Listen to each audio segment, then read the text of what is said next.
Principal Matters Podcast, episode 485. Hi, friends. It's Will Parker back with my co-host, Dr. Jen Schwanke, for another Principal Matters. Jen, this week we're going to be talking to a guest named Jan Harrell, who she's one of these people that I'm so glad that I met because she's doing amazing work when it comes to student wellness, not just in schools, but in places that support students all over the U.S. But before we get there, we have a question and answer time, and this week's Q&A is sponsored by Summer Pop's Math Workbooks. So principals, when students practice math over the summer, your math scores go up. So what is your summer math plan for this year? Right now is the time to be thinking about it. So a great way to start is by ordering a free summer workbook sample at summerpopsworkbooks.com. Reach out to my friend Pete there, and you'll get those samples and be able to look through and figure out, okay, which of these would be the most helpful for my students? So check that out at summerpopsworkbooks.com. Jen, you brought this question a couple of weeks ago, and so we decided to bring it back today. And I'm going to have you read it, and then let's have this discussion in the few minutes that we have for Q&A.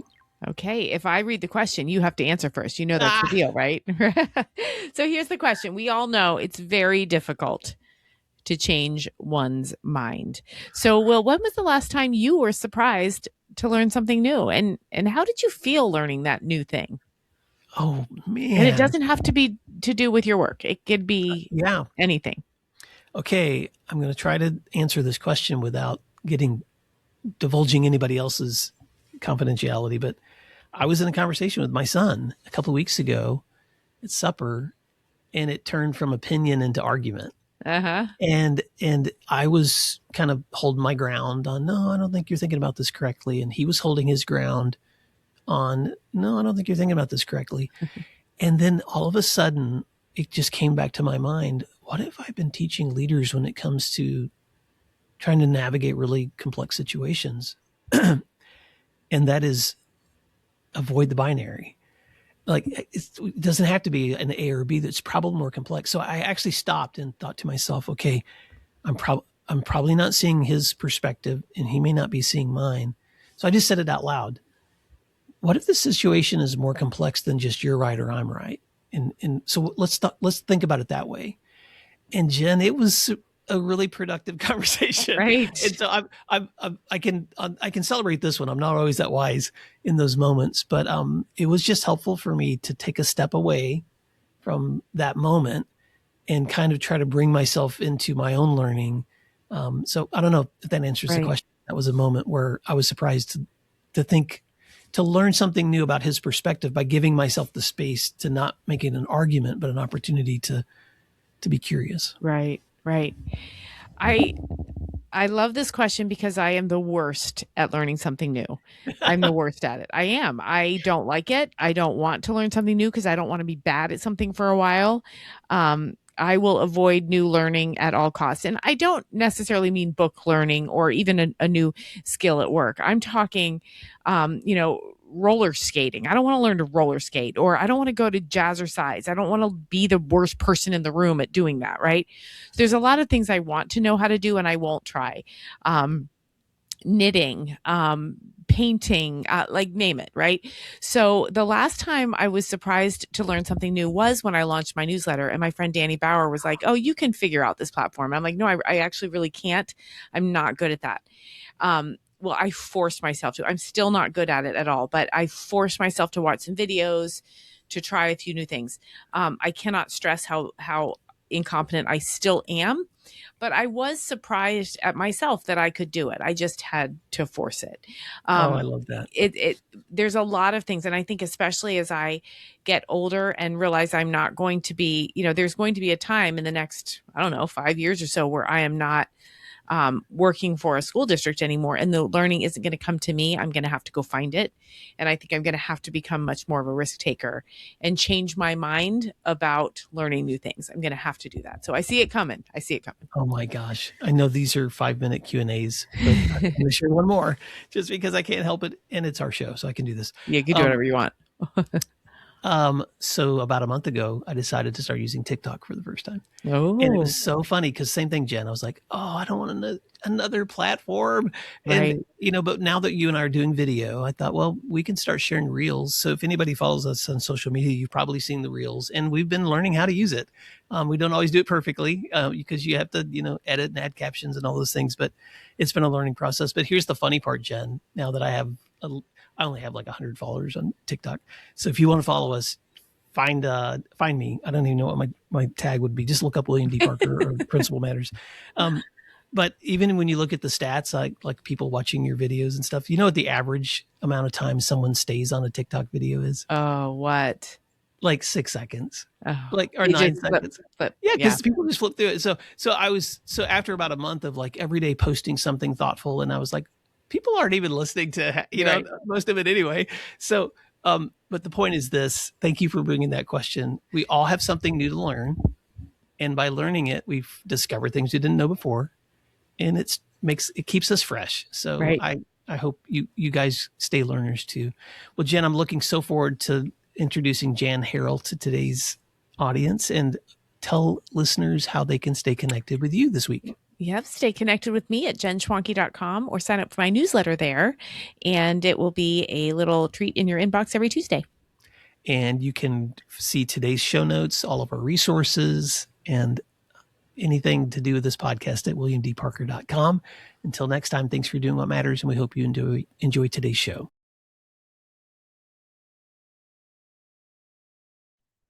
Let's take a moment to thank our sponsors, and then we'll be right back. Why is IXL used in 95 of the top 100 U.S. school districts? Because it works.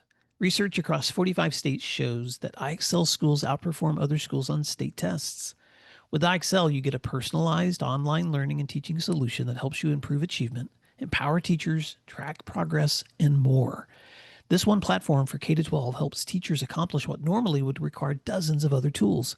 For example, as students practice skills, IXL automatically adapts to ensure each learner is always supported and challenged at the right level. IXL also provides every student with a personalized learning plan to help them close knowledge gaps effectively. One of my favorite things about IXL is their personalized test prep tool. For exams like the SAT and ACT, IXL will analyze a student's most recent score and generate a custom list of skills to help them boost their scores. If you want to take the load off your teachers so they can do their best work, IXL can help. Learn more at IXL.com/PM. You're listening to Principal Matters, the School Leaders Podcast. Hi, friends. This is Will Parker, host of Principal Matters, the School Leaders Podcast, where each week we bring you inspiring, innovative, and imaginative ideas for your own school leadership. And this week, we're going to be talking to my special guest, Dr. Jan Harrell, about preventing trauma before it happens. Jan Harrell is the creator of emotional education curricula, now used in schools and prisons with materials accepted for use in both U.S. and Canadian federal prison systems, programs that help prevent bullying, build empathy, and transform communities. Her curriculum brings students and inmates together by highlighting the shared experience and transcending cultural, ethnic, and racial divides. Passionate about advancing human understanding, she offers her programs to schools and juvenile justice corrections at no cost, driven by a vision of preventing trauma before it happens and empowering young people with a lifelong emotional wisdom. Jan Harrell, welcome to Principal Matters Podcast. That's a brief summary for a lifetime of work. So I want to introduce you to our listeners. But before we go deep into your work, tell us something that may surprise people to know about you. Well, this is something that really surprised me. I was driven into my field because of the pain of people suffering, and I didn't know what to do to help. So I thought, I've got to figure out, what do you do besides care about them? But almost the day I got my doctorate, shortly after, I had this epiphany that changed my life. The epiphany was, what if Freud hadn't been a doctor? What if he'd been a teacher? People evidently liked to talk to him. He was approachable and thoughtful and introspective and welcoming. And he probably would have heard things like, Mr. Freud, why do I have to pee 20 times before I do a presentation? Or Mr. Freud, I feel like barfing before a test. And he would have offered classes in understanding our emotional world. Then instead of mental illness, which came under the umbrella of the medical field he was in, we would have had self-ignorance. And instead of mental health, we would have had self-awareness. And in that moment, I was transformed from a licensed psychologist to an educator.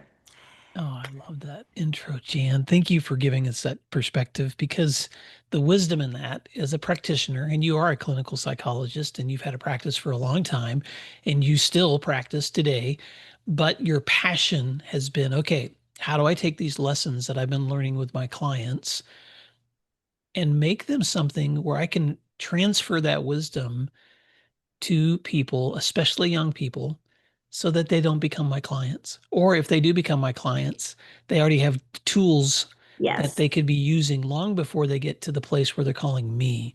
And exactly. so you have I'd love for you to just take leaders back into why addressing the painful anxiety students bring with them each day has become a passion for you of trying to pull others into this conversation. If we look at the history of human survival, it has been about developing problem-solving abilities and physical well-being. So our schools have reflected that, which is fabulous. We've gotten to all kinds of advances in health and all kinds of scientific, logistical abilities. But what has been missing is the third component that it's occurred to me recently. What I'm really talking about, Will, is a revolution in education. That the neglected part of us is knowledge about this animal body that we live in. And there's no shame to calling it an animal. We're not a rock or a plant body. We live in an animal reactive body. And we're taught toilet training. We're taught how to manage our food, how to take care of our bodies so we stay healthy. But we're not taught about the emotional world that is part of the same system of signals that comes out of our body, just like hunger, thirst, fatigue, the longing for company. And if we don't know about what the meaning is of the emotional alarm that goes on in us, we don't know the appropriate way to interpret it and to act upon it. For example, if one of us had a smoke alarm go off right now in the middle of this recording, we would know what it meant. We would say, I've got to stop. We go sniff around, find the source of the fire, of the smoke, and we take care of it and come back and talk. But if an emotional alarm goes off and we have never been taught to understand it, then we're going to get into a reactive stance. And it's fine to react to some things. Like if a mosquito flew by right now and I'd smack at it, that's an understandable thing. But if you said something that puzzled me or startled me or hurt my feelings or made me mad, I don't want to smack you. Good thing we're separated here. So my goal is when we don't know what's going on inside of us, we are left with nothing but our reactiveness.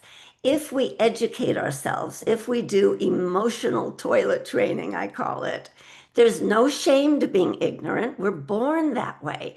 There's nothing wrong with us. I don't have a Chinese disorder. I've just never studied Chinese. But it's not a disorder, it's an ignorance. So, what I have found is that with this approach, people can enter into a lifelong journey of learning and growing and getting bigger and more free inside, more peaceful, more wise, with absolutely no shame, no judgment, no shame. This is our destiny to I be love that, Jan. evolving beings. So let me pause for a second for Principles Matters listeners and let them know that whenever I bring guests on this show, a lot of times it's because I've become aware of something that a guest is doing or teaching. you had reached out to me probably months ago and had begun to share through LinkedIn just some personal messages with, hey, Will, I know you're connected to educators. Here's things I've been doing with schools. And Jan, I told you this before the recording in our last conversation that I get a lot of outreach from people, and sometimes they're AI generated, sometimes they're real people. And yours were so personable um, that I just started digging into, okay, what is Jan Harrell doing? What is she quote unquote selling? And I quickly discovered you weren't selling anything. You are a practitioner who has developed instruction and curricula that's helping students, juveniles in correction facilities and within schools. Right. And you've seen it transforming the lives of others, and you just want to give it away. And so Yes. when I jumped into a conversation with you and asked you, okay, how can I introduce you to my audience? You were gracious enough to say yes. So I want to take this passion that you have for what I call teaching people to respond, not react, Yes. because that's exactly what you're saying is how do we teach an understanding of ourselves so that we don't think that everything that's going on inside of us is a disorder, but instead it's just sometimes a lack of understanding so that we can become the kinds of emotionally healthy people that we need. And you're seeing this not just as a outside observer. You live and walk with people every single day that you're like, I'm teaching these skills so that people can have more thriving and flourishing lives. We can be teaching this to students too. So take us there. How has these ideas and practices turned into this curricula? One of my friends was the dean of students of a local high school. And she was telling me one day about the suffering of her students and the cliques that occurred. That's really common. All of us who've been in high school can remember that. But the suffering was what was clearest to me. And suffering stirs my creativity.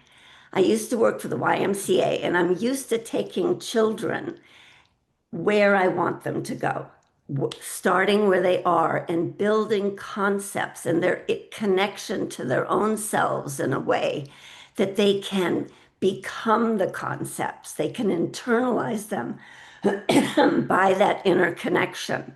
So I wrote out my concepts experientially so that anyone does not have to be trained in psychology. In the prisons, the facilitators are actually inmates themselves. And what I found, my friend piloted my program in her high school, and they found that the issues of being a human being transcended all of the superficial differences. Like I may have blonde hair and you have dark, but the feelings that we have about ourselves or about having hair at all, that transcends every difference between us. And what they found in that high school is that kids were brought together into an intimate family experience where the fears, molestation, sexual abuse, bullying, all of these horrible secrets that they'd kept to themselves were shared and dealt with in that group. And I realized I want to be able to get this out to everyone because you don't need me. I wasn't necessary. I did the prep work, and then the class did it themselves. And I have it spelled out so explicitly that the teacher doesn't have to be a counselor, psychologist, but a guide, a companion in sharing this human journey and the teacher's own experiences. And it's effective. What really got me going was when my program was offered to the worst group in a prison in Ohio. It was the teenage male gang member felons. And their culture was to be cold and tough and hard and untouchable. And in the 14 sessions of my program, these boys melted and they became sweethearts and they became thoughtful, kind, interactive. And I went, oh my God in heaven, this works with the most lost children. And it worked for adults. When they gave it to the adult population in the prison, the warden told me that 20 people in this program changed the culture of the entire prison. Because when they were out on the yard, the other prisoners noticed the difference in them and how they were interacting with each other. And people started crashing the course. They wanted to know what was going down. Oh, I love this, Jan. Then There's, what go really ahead. got me going, Will, was the shooting in Madison last December. Mm. That killed me.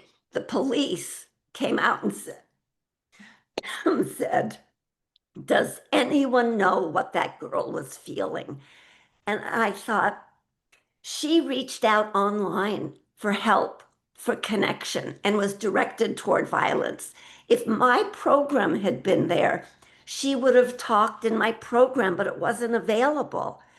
And I thought, that's it. I've got to start serious outreach. And I've been spending 10 to 20 hours a week ever since then. Well, you have, and thank you for your courage and your commitment, Jan, because it's very rarely that I come across someone whose professional life has been dedicated to helping people solve these kinds of problems who has taken on a second professional life, which is spreading the word without any strings attached.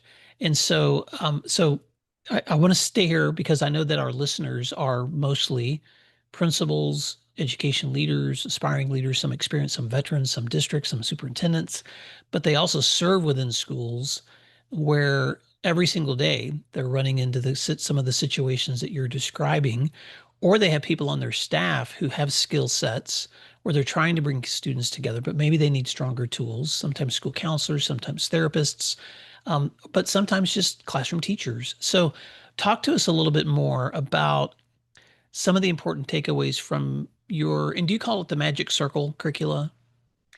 The magic circle, we turn problems into puzzles, Okay. is for K through 5. Okay. Then I have transformation through education, the self-empowerment and awareness curricula for the older students, but I've incorporated the concept of puzzles into that because we so often look at what is wrong with us or wrong with someone else, as opposed to looking at what don't we know here. Scientists are curious when they come across a puzzle that they don't understand, an event or an a reaction that doesn't meet their expectations. But when it comes to human behavior, thank you to Mr. Freud's choice of profession, we tend to look at ourselves or someone else as unhealthy or problematic as opposed to ignorant. And so my program seeks to resolve that just by teaching the concepts of understanding the self and the appropriate satisfying responses of how to work through not only managing our own reactions, but connecting with and working through relationship issues with other people. So let's get granular. Let's pretend that you're sitting with an educator who has, and you can pick the grade or the the the, the age of the child or a young person. And what are just a few strategies that you have found helpful for teachers or principals in helping students to avoid being sabotaged by their own emotions? And I'm using your words because those are words that you've taught me. Okay, so again, I have that idea. People come in tortured. Children, they're filled with reactive emotion. They don't have the words and they don't have the tools to express or deal with their what gets stirred in them. So we can try to suppress their reaction. We can judge them or punish them, or we can take this as our gift that here we have this little being in front of us who has the opportunity to learn something they didn't know. To me, that's what I live for, both as a parent, a grandparent, and an educator. When someone is tortured by a reaction, that's where I get to come in and be the lifesaver. That's where I get to connect them with their own wisdom. And so someone sitting in front of me with an emotional reaction that doesn't work to get them where they want to go. I want to help them see the rightness of their feeling, not the wrongness, and how to take that rightness and deal with it in a way where there's relief, where we can feel satisfied that we're taking care of ourselves, and yet we don't have to become adversarial or tribalistic reactiveness with someone else. We don't have to be enemies. We can sit down together with this puzzle and figure things out, both within ourselves and between ourselves. Mm. So I'm going to guess that because I've not been a part of your classes, but I'm going to guess that if I was using your curriculum, I just heard you say four things.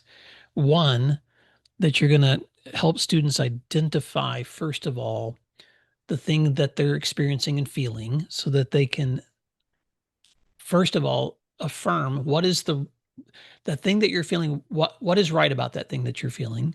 Two, how do you deal with that in a way that's going to actually bring some sense of relief or expression that's not harmful? Three, how do you avoid turning that into tribalism or division or reactive behavior, but turn it into something productive? And four, how do you do that with someone else so that together we're within community, we're walking through this in a way that can bring us closer to one another so that this whole thing goes full circle. Am I following you correctly, Jan? Perfect. It's perfect. Absolutely what this curriculum does, what both of them do. Okay, so share some success stories because I'm going to give you permission to brag, Jan. I want you just to tell us some of the different organizations and groups that you've been working with and where this is spreading, because I know it's a passion of yours to make sure this isn't something you just keep. So talk a little bit about where you're seeing some successes. The biggest success, and it's thrilling, is when I talk with someone like you, because you get it. You instantly get the concepts and you see the value. And it really, it's like creating a different paradigm through which to see human evolution rather than looking at in the old-fashioned man is a sinner, man is bad, to look at it as we look at our babies. Our babies just haven't learned yet. They're innocent, they're ignorant, and we have the gift and the responsibility of guiding them, not by crushing their spirits or judging them or making them afraid, but building on their own sense of self in a constructive way. That's why I call it emotional toilet training, because there's nothing wrong with being toilet trained. It's just not as pleasant if you're not in the bathroom. So if you take the worst of reactions that our body has to offer and guide it properly, it's not a problem. It's no big deal. It's just learning to guide it. And from school administrators and school principals to state superintendents, the New York Division of Juvenile Justice just adopted my program for all of its facilities for juvenile corrections, to school administrators. It's just so thrilling to me because this makes sense.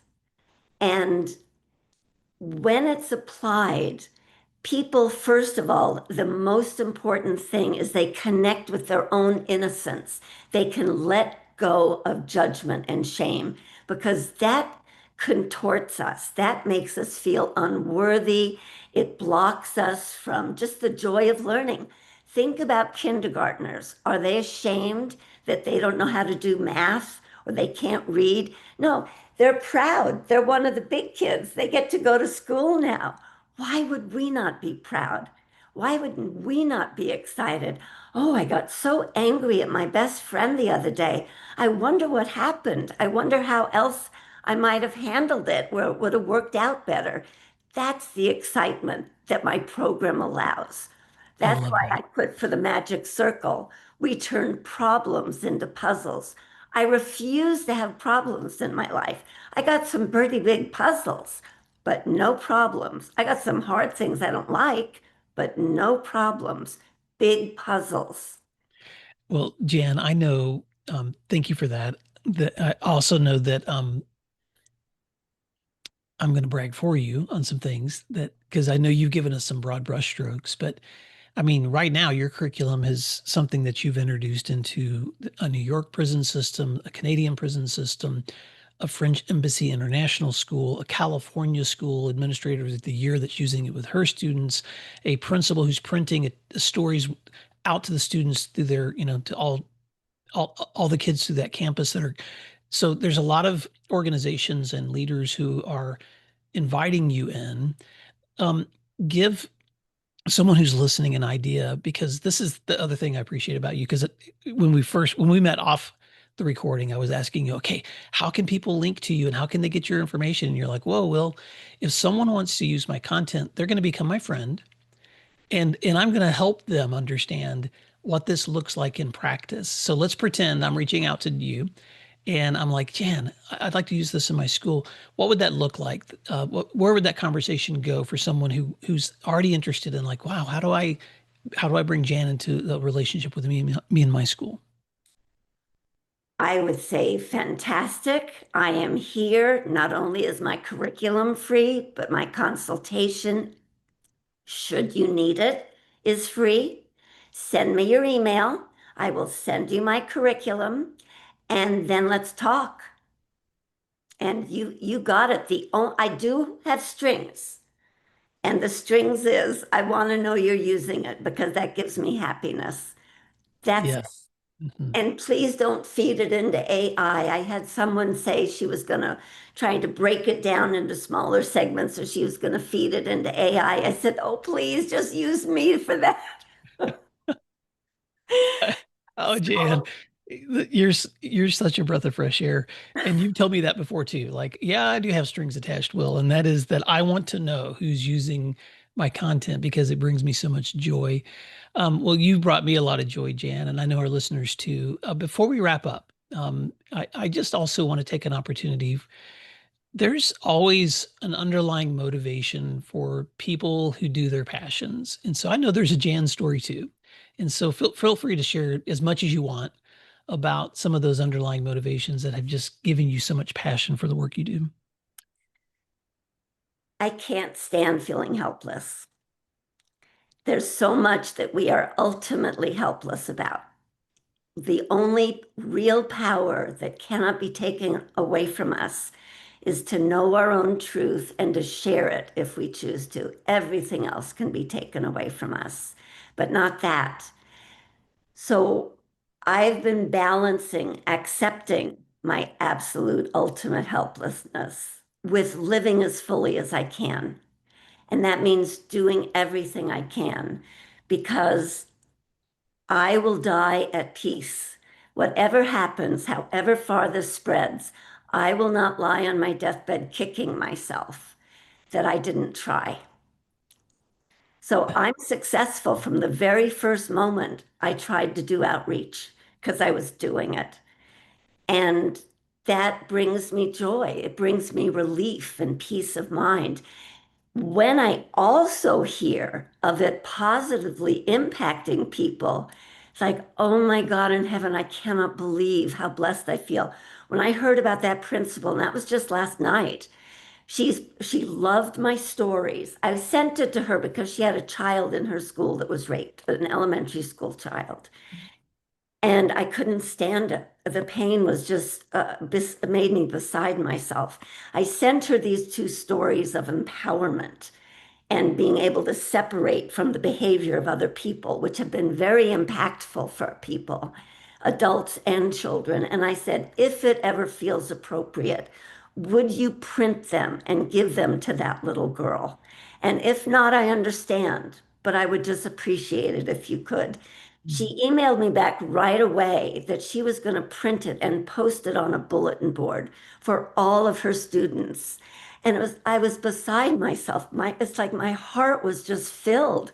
How could anything make me happier? I wrote those stories for my two granddaughters, and now all these children that I'll never see are going to have a chance to get these empowering messages. I mean, it makes me want to cry right now. Well, it makes me want to right now encourage anybody that's listening who's already thinking what I am. I want to read those stories to reach out to Jan. And so, Jan, as we wrap up, I want you to be able to tell listeners your email address or your LinkedIn profile, how they can reach you.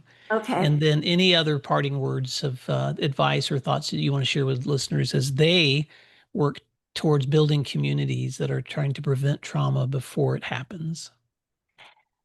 My email is janharrell.now@outlook.com. Lots of R's and lots of L's, Harrell. And LinkedIn, it's just me, Jan Harrell, PhD. I would just love to hear from anyone. You don't have to feel like you're committed to doing it. I have the energy and the desire to share with you and for us to work together to make a difference. I think one of the things happening in our world right now is we've descended into tribalism because we are lacking this essential aspect of our education. And so we're left reacting and then feeling hurt and bewildered and irritated at the differences between us. And we simply have lost the ability. And I don't know, honestly, if it's that we lost the ability or we're now at that phase of human development where we need to create that ability. And I think the way to do it is by expanding our education process to include emotional self-awareness. I would love to hear from any of you. And it doesn't commit you. I won't bother you. I won't anything if you decide not to. But please reach out to me. Well, Jan Harrell, I'm just smiling because it's so refreshing to be in the room with someone who is committed to combating, I'm not going to say it that way, who's committed to an alternative to tribalism, which you know and recognize is going to first be started with trusting relationships. And your commitment in this project to doing it in a way that invites people in and also requires them to first build a relationship with you before even stepping into using your curriculum or your lessons. And what I love about it is that you're modeling it over and over and over again. The same things that that you're teaching, you're consistently modeling. And I can say this because we've talked off the air, but I've talked to my listeners too, that of course my mind immediately goes into, oh, how can you streamline this and scale it? And how can you get it on your website? And Jan's like, yeah, that's great, Will, but I'm going to practice what I'm teaching. And so anybody that's listening right now, I just want to encourage you to go back to any part of this conversation that you want to hear again. You can rewind to be so encouraged. But two, think about sharing it with your team members and asking that question, what are the things that Jan is talking about here that we need to be chewing on? And then take that next step, which is, okay, which of us needs to reach out and have a conversation and see where this goes next? Because I guarantee that somebody's going to be reaching out and saying, I want those stories too, that I can share with my students and my faculty. So Jan, thank you so much for the opportunity to introduce you to Principal Matters listeners. To Principal Matters listeners, thank you for doing what matters, and we'll talk to you again soon. Thank you so much, Will. Really, I appreciate being with you. Thank you for listening to today's episode of Principal Matters, the School Leaders Podcast. If you enjoyed the show, would you take a moment and like, share, subscribe, or leave us a review? In fact, if you share it out with a friend, even more people can become a part of these conversations.